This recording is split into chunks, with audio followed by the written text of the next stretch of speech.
Hello and welcome to the new session of I Am Community. The topic for the day is career mega trends likely to impact everyone this upcoming decade. The speaker we have with us today is Mr. Sandeep. He's the director at PwC. He has been a consultant for over 10 years, having worked with Accenture, Marico and BCG. Along with that, he is an avid writer who has written 3 books, one of them being the bestseller Yours Sarcastically. He is also a columnist and have written over 100 columns for Fortune, Economic Times, Business World and Outlook. He is here with us today to share his insights on prospective career mega trends and to bust some of our myths and acquaint us with the road waiting for us ahead, and also to bless us with best of his tips. Over to you, sir. Welcome back. When I speak at the various IITs and IIMs, I'm often asked a question in terms of what are the big career trends that are likely to occur this upcoming decade. Now, I think this is a question not just important for millennials, but for every professional in their 40s and 50s in terms of the big career trends that people need to ponder over this decade. So in this video, I'm going to talk about the 6 mega trends from a career point of view that I see happening in this decade. Before we get started, do subscribe to the channel and then I will talk about the 6 key megatrends.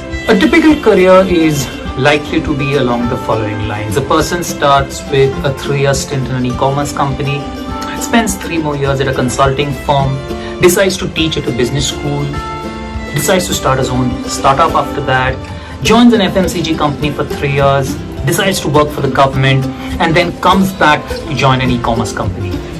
Along the way, this person decides to pursue his creative interest. He starts a band and he plays gigs across the country. Some of the interesting nuances from this story are that careers are going to be non-linear. Gone are the days when people spend 10 years in one company or 10 years in one type of industry. Where the world is changing so fast and going to change every 2 to 3 years, people are going to have non-linear careers over this upcoming decade. Another trend that you will see as part of this theme is that people are going to have multiple careers. A primary career that essentially pays for the EMIs, and that is what your professional qualifications are for, and then there's going to be a secondary career which people do out of fulfilling their soul. Another nuance that is going to happen is the rise of freelancing. If you look at the United States over the last 3 years, 1 in 3 professional employees have undertaken freelancing, and with greater work from home and the nature of work we are going in, there's going to be a large emphasis on freelancing. What this means is everybody, including you and me, have to sell themselves harder, have to be better networked and have to be better upskilled every day over this upcoming decade. You will see the rise of video marketing. You will see the rise of video marketing to making resumes. You will see the rise of video marketing to do interviews. You will see the rise of video marketing even to make client pitches.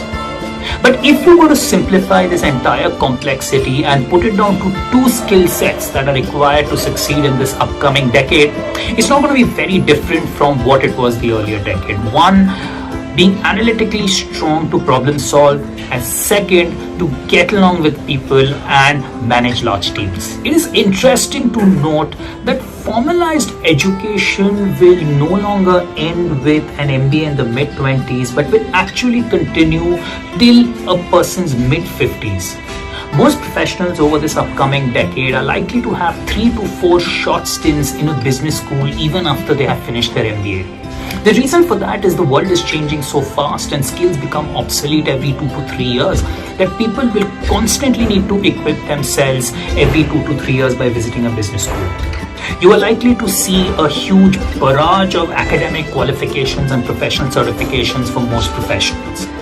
Now, in terms of this education, needless to say, the method of delivery will be digital. But the focus of this education will be more in terms of right brain subjects like behavioral psychology, in terms of picking up multiple languages and business storytelling.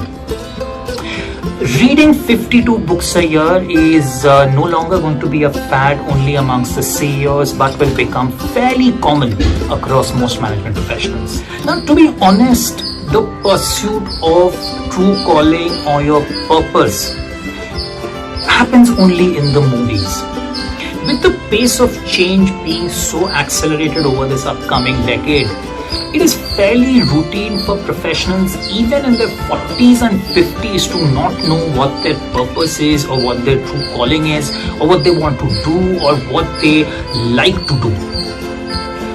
The more pragmatic route people are going to take in this upcoming decade is to actually find out what they definitely do not like to do, reject it, and potentially try something else which they might not like to do. This behavior of not finding your true calling or your purpose well into your 40s and 50s is going to be the norm this decade, and most professionals will just find a way to live with it. Now, the previous decade was characterized by absolute risk taking. If you didn't like your job, you were encouraged to leave it and leave everything and pursue your own startup after that. If you were growing in a startup, it was encouraged that you take private equity capital and grow at all costs without looking at profitability. Now, over this upcoming decade, with the professional and entrepreneurial opportunity shrinking, the notion of risk taking is going to move from absolute to incremental.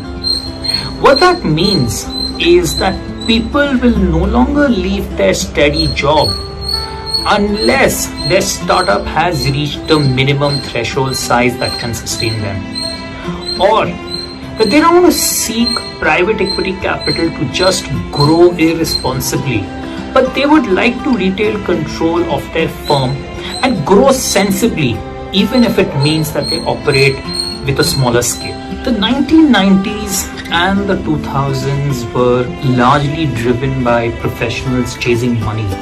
And money was the single biggest employee buyer value when people chose jobs. Over the last decade, the buyer value shifted from money, where people started looking at the nature of work, if it was fulfilling enough for them. Fulfillment at work became the number one buyer value from an employee point of view. Over this decade, the number one employee buyer value is actually going to be work-life balance. With the incredible focus on mental health, physical health, and for most professionals to seek an identity outside work, it is only natural that work-life balance will be the single biggest driver when potential employees choose job and when regular employees lose jobs.